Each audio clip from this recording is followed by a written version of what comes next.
तो नमस्कार दोस्तों, आपके अपने YouTube चैनल एग्ज़ाम हेल्पर में आप सभी का स्वागत है। साथियों, हम बात कर रहे हैं टीचिंग मेथड के विषय में कि टीचिंग मेथड जो है साथियों किस प्रकार तैयार करना चाहिए, टीचिंग मेथड में आपको क्या पढ़ना चाहिए। इसके साथ ही मैं टीचिंग मेथड का आपको सबसे बड़ा रामबाण तोड़ आपके सामने लेके आ रहा हूँ। साथियों, मैं आपको बता दूँ, टीचिंग मेथड वो पार्ट है जो कि आपको सबसे ज़्यादा स्कोर दिलाता है। 20 प्रश्न आपके यहाँ पर सेकंड ग्रेड में पूछे जाते हैं। प्रत्येक विषय के अपन यहाँ पर टीचिंग मेथड सोल्व करने का प्रयास करेंगे।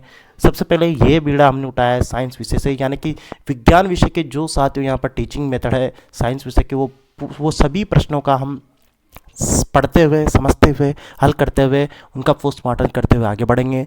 मैं गारंटी के साथ विश्वास दिलाता हूँ, इसके बाहर आपका कुछ नहीं जाने वाला है। अगर आपने तरीके से किया, ये चीज़ फॉलो करेंगे, तो मैं गारंटी के साथ कह रहा हूँ 20 में से 20 भी आप ला सकते हैं। अन्यथा न्यूनतम आपका 20 में से 15 नंबर तो कहीं भी नहीं जा रहा। तो 20 में से 20 लाने तक और 20 में से 15 लाने तक की जो हाईएस्ट प्रोबेबिलिटी है वो इसी सेक्टर से, टीचिंग मेथड से मिलती है। क्योंकि मुझे कई सारे लोग टेलीग्राम, अन्य मैसेज इन पे पूछ रहे हैं कि सर टीचिंग मेथड टीएम कहाँ से करें, टीएम कहाँ से करें। तो साथियों, इसके लिए हमने ये प्रोग्राम है जो स्टार्ट कर दिया है। अब इसके लिए सबसे पहले अगर आपको कोई बुक जाननी है कि बुक कौन सी लें, तो बुक की अगर साथियों मैं बात करूं, तो जहाँ तक अगर आपने रीट की तैयारी पहले की है, तो रीट में जो बुक आपने पढ़ी है, C-टेट में आपने कोई भी जो बुक पढ़ी है, मंगल सर है या फिर हरियंत है या फिर अन्य कोई सी भी बुक, मैं कह रहा हूँ कोई सी भी उठा लीजिए भाई, XYZ कोई सी भी उठा लीजिए।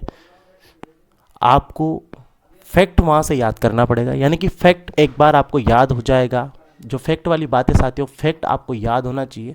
जब फैक्ट आपको याद हो जाएगा तो फिर उसके बाद आपकी जो बचती है वो होती है प्रैक्टिस, यानी कि अभ्यास जो है साथियों वो आपको करना है।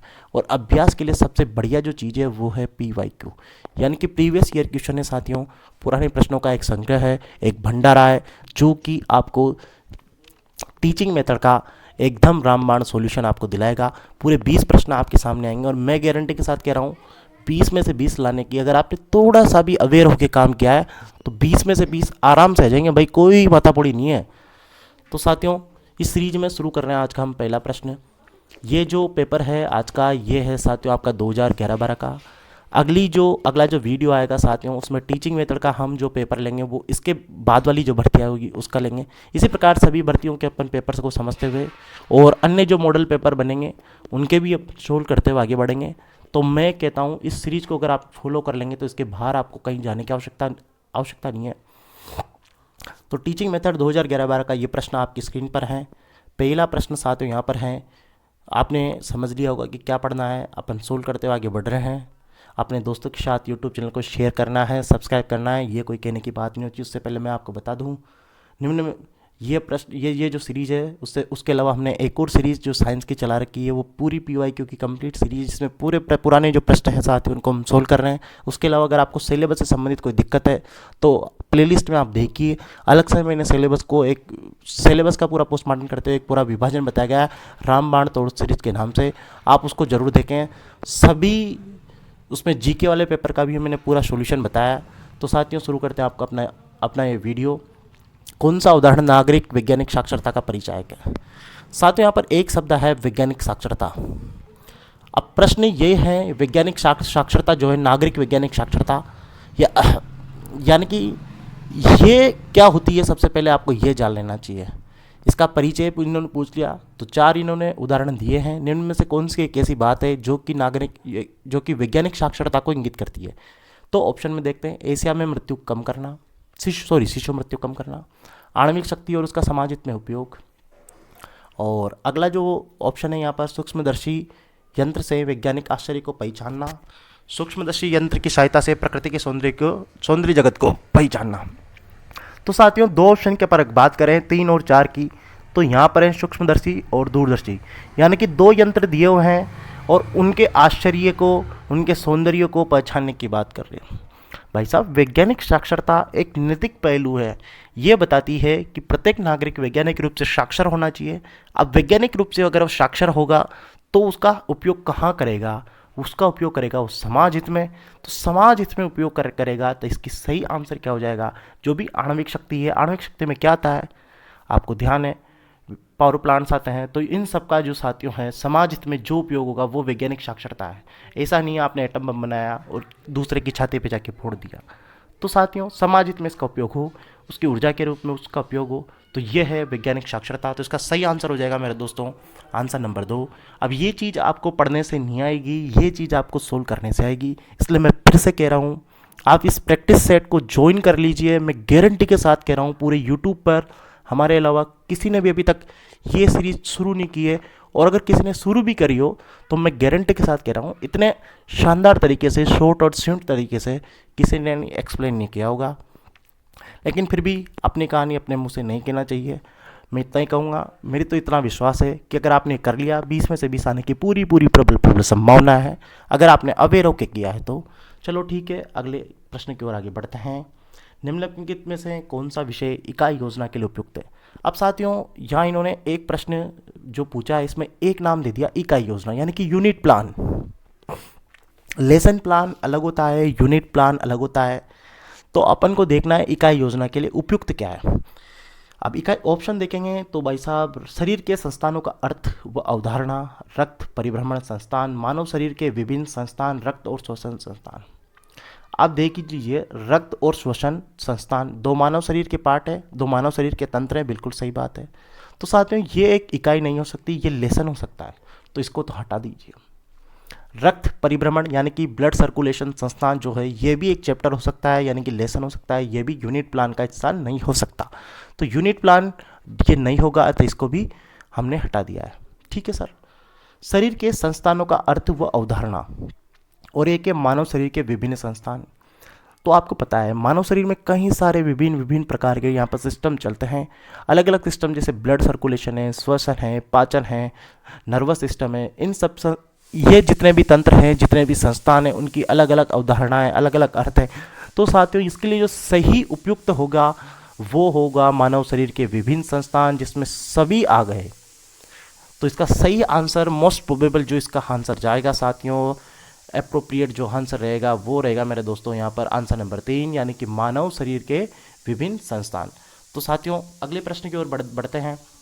अगला प्रश्न है, विज्ञान के पाठ्यक्रम में वायु के संघटक, वायु का दबाव, वेग, वायु एवं जीव और श्वसन संस्थान पाठ्यक्रम निर्माण के किस सिद्धांत को इंगित करता है?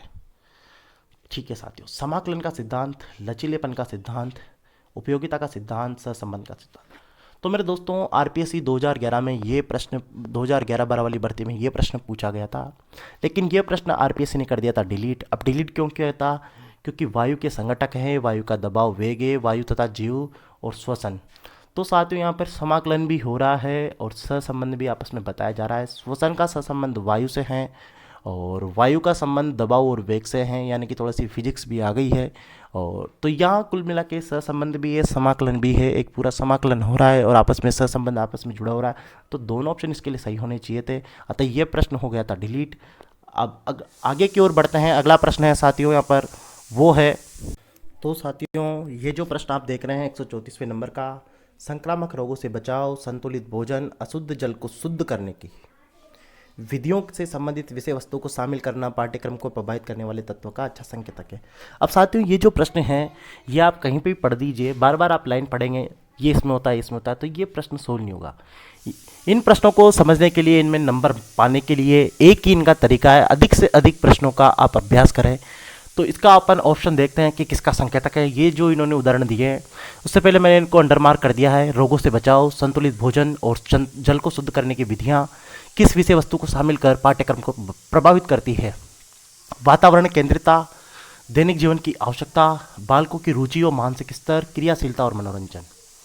तो साथियों अशुद्ध जल को शुद्ध करने की विधि, संतुलित भोजन और रोगों से बचाव। अब आप देखेंगे ये जो तीनों बातें हैं, आपको अगर आप स्वच्छ रहेंगे तो रोगों से बचाव होगा, आप जागरूक रहेंगे तो आपके रोग पास नहीं आएंगे, आप अच्छा भोजन करेंगे तो आप स्वस्थ रहेंगे। अशुद्ध जल को शुद्ध करने की विधियाँ रोजमर्रा की चीज़ें हैं। भोजन, जल और रोगों से बचना ये दैनिक जीवन की आवश्यकता वाले पार्ट है, यानी कि विज्ञान का ये वो पक्ष है जो कि दैनिक जीवन के लिए आवश्यक है। तो इसका सही आंसर जो जाएगा वो चला गया मेरे दोस्तों दैनिक जीवन की आवश्यकता। तो इसका सही आंसर क्या होगा? दैनिक जीवन की आवश्यकता। तो साथियों, टीचिंग मेथड की ये जो सीरीज़ है, मैं कह रहा हूँ रामबाण तोड़े, इसको सीरीज मत कीजिए। ये पूरा एक कोर्स आपका करवा रही है जिसमें आपको सभी प्रकार की पूरी समझ, पूरा पूरा आपका यहाँ पर जो भी माइंड सेट है पूरा तैयार हो जाएगा। और आपको मैं कह रहा हूँ यहाँ पर आपको कुछ इसके अलावा कुछ करने की आवश्यकता ही नहीं है साथियों। 15 से 20 नंबर मैं गारंटी दे रहा हूँ। अगर आपने अवेयर होकर काम किया है तो पूरे 20 में से 20 आएंगे। और आपने थोड़ी सी लापरवाही की है, थोड़ा सा कुछ किया है, तो 15 नंबर तो फिर भी आपके कहीं नहीं जा रहे। अगर आपने ये सीरीज, ये वीडियोस पूरे देखे हैं, एक दो बार इनको, अगर वीडियो को एक बार समझ में नहीं आया तो 2 बार देख लेना। क्या दिक्कत है भाई, क्या बिगड़ रहा है? 2 गुने की स्पीड कर में देख लो, क्या क्या चक्कर है? टाइम नहीं लगता। वैसे मैं छोटे छोटे वीडियो बनाता हूँ सर। अगला वीडियो अगला प्रश्न है, ध्यान देना, सूची बनाना, व्यवस्थित करना, जांच करना आदि व्यवहारिक क्रिया हैं। तो साथियों, ध्यान देना है, सूची बनाना है, व्यवस्थित करना है, जांच करना है, ये जो है ये किस पक्ष है? आप ध्यान देंगे, सूची बनाएंगे और यहाँ पर क्या करेंगे आप? व्यवस्थित करेंगे। तो साथियों, ये जो है ये है ज्ञानात्मक पक्ष की, क्रियात्मक पक्ष की, भावात्मक पक्ष की। तो साथियों, ये जो है 135 में आपको ध्यान दे रहे हैं, आप किसी चीज़ पर ध्यान दे रहे हैं, सूची बना रहे हैं, व्यवस्थित कर रहे हैं और फिर जांच कर रहे हैं। ये 4 जो क्रियाएं साथियों इन्होंने दी है, ये है ज्ञानात्मक तथा भावात्मक पक्ष की। इनमें दोनों पक्ष सम्मिलित हो चुके हैं। तो साथियों, इसका जो सही अप्रोप्रिएट आंसर जाएगा वो जाएगा आंसर नंबर 4। अब अगला जो प्रश्न है वो है साथियों एक्वेरियम। एक्वेरियम विकसित करने के लिए आप किस विधि का उपयोग करेंगे? आप जानते हैं एक्वेरियम क्या होता है। एक्वेरियम एक ऐसा वर्गाकार कांच का यंत्र होता है, या फिर इसको एक बॉक्स कह दीजिए, जिसमें साथियों विभिन्न प्रकार की मछलियाँ या फिर पेड़ पौधे जो है साथियों उसके अंदर रहते हैं। तो ये घरों में बनाया जाता है। विकसित करने के लिए आप किस विधि का उपयोग सुंदरता के लिए रखते हैं? आपको ध्यान होगा किस विधि का उपयोग करेंगे। खोज विधि का, समस्या समाधान का, प्रोजेक्ट का, अभिक्रमित का।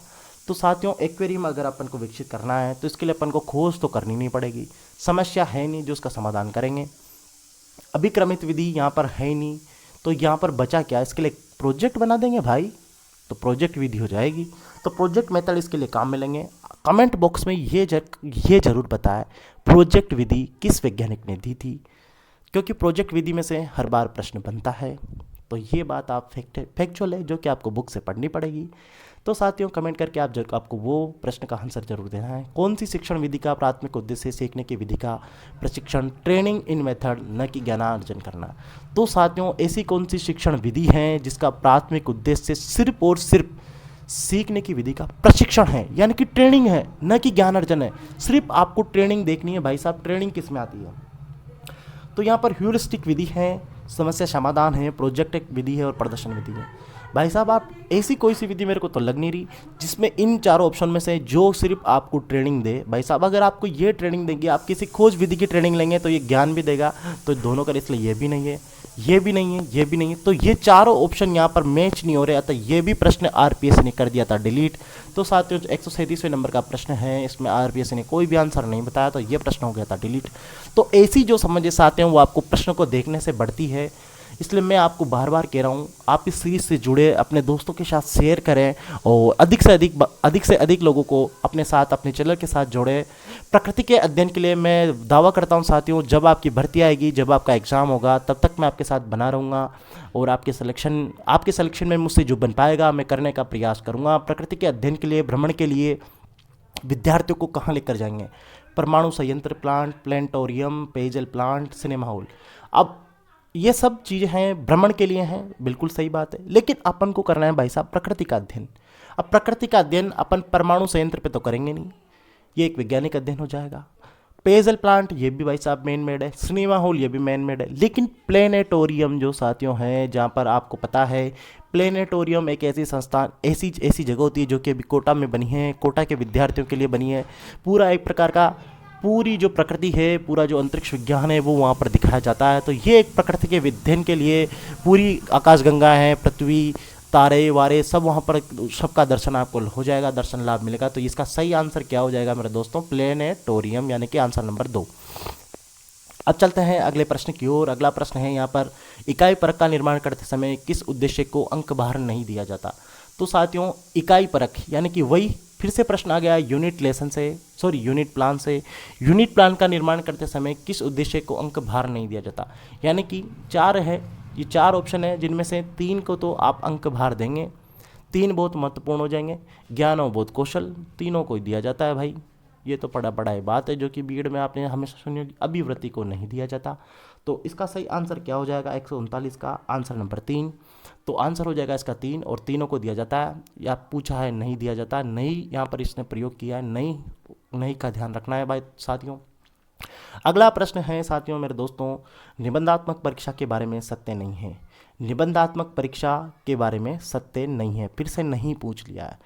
3 बातें हैं जो सत्य होगी। विद्यार्थी को पाठ्य वस्तु के तत्वों का सूक्ष्म रूप से अध्ययन करना पड़ता है, बिल्कुल देखते हैं। ये वेद नहीं होती, ये तो सही बात है। ज्ञानात्मक पक्ष के मापन के लिए अधिक उपयोगी है, बिल्कुल। ज्ञान के पक्ष को आपका निबंधात्मक टेस्ट आपको जांचता है। क्रियात्मक पक्ष का इसका कोई लेना देना नहीं होता। आपको ज्ञान कितना है और लिख के बता दीजिए, तो ज्ञानात्मक पक्ष को तो ये हल करती है। ये क्रम कम विश्वसनीय होती है, बिल्कुल। आदमी आपको पता है जब आप बीए, एमए या फिर बीएससी वगैरह करते हैं तो कई सारी यूनिवर्सिटीज़ में ऐसा होता है, आपने कहानी लिख दी, आपने अधिक कॉपी भर दी तो भी आपके प्रतिशत बन जाती है, यानी कि ये कम विश्वसनीय होती है। बड़े प्रश्नों में आप शुरू में कुछ लिख देंगे अच्छा उससे मिले जुला, बीच में कुछ भी लिख देंगे तो ये फिर भी आपका क्वेश्चन जैसे 5 नंबर का प्रश्न है तो भी 3 नंबर तो आपको दे ही देंगे। तो ये तीनों तो हैं इसके ऑप्शन जो कि ये रखती है योग्यता। लेकिन ये जो है साथियों सूक्ष्म रूप से अध्ययन नहीं करना पड़ता। अगर आपने ओवरव्यू लिया है तो भी आप निबंध लिख सकते हैं। आपको हल्की हल्की नॉलेज है, जैसे गाय पर आपको पहले बचपन में निबंध लिखाया जाता है तो कोई आपको कौन सी गाय की हस्बेंड्री आती थी, आपको ये थोड़ी ना पता है। गाय का जो साथियों काऊ है अपनी जो गाय है उसका बोटनिकल नेम क्या है, सॉरी उसका जूलॉजिकल नेम क्या है, उसके दांत, उसके दांतों को गिनकर किस प्रकार उसकी आयु निकाली जाती है। तो आपको इतना कोई साइंटिफिक नॉलेज नहीं है, लेकिन फिर भी जो आप उसके ऊपर निबंध लिख देते थे। तो साथियों ये जो निबंध हैं ये सूक्ष्म रूप से अध्ययन की कोई आवश्यकता नहीं होती, इतना सूक्ष्म अध्ययन आपको था नहीं, लेकिन फिर भी आप निबंध लिख देते थे। तो साथियों इस प्रकार इसका सही आंसर क्या होगा, इसका सही आंसर हो जाएगा आंसर नंबर 1। तो साथियों ये अभी अपनी सीरीज जो चल रही है इसका आज पहला दिन है, इसलिए आज के लिए इतना ही। और ये सीरीज बहुत ही महत्वपूर्ण है, मैंने आपको फिर बताया 20 प्रश्न आपके आएंगे टीचिंग मेथड के। मैं गारंटी दे रहा हूँ 20 के 20 भी आप सही कर देंगे अगर आपने अवेयर होकर काम किया है। मैं पूरे एग्ज़ाम तक आपके आरपीएस की जब भी भर्ती आएगी एग्ज़ाम तक मैं आपसे जुड़ा रहूँगा। सभी विषयों का सभी विषयों की जो टीचिंग मेथड है उनको सोल्व करने का प्रयास करेंगे। फिलहाल ये हमने साइंस का शुरू किया है, तो अपने दोस्तों के साथ ज़रूर शेयर करें और अपने दोस्तों को बताएं किस प्रकार की एक सीरीज़ है जो कि हमने आपको चला रखी है। तो दोस्तों ये था आज का अपना वीडियो। आपको अच्छा लगा तो चैनल को शेयर करें, सब्सक्राइब करें। थैंक यू दोस्तों।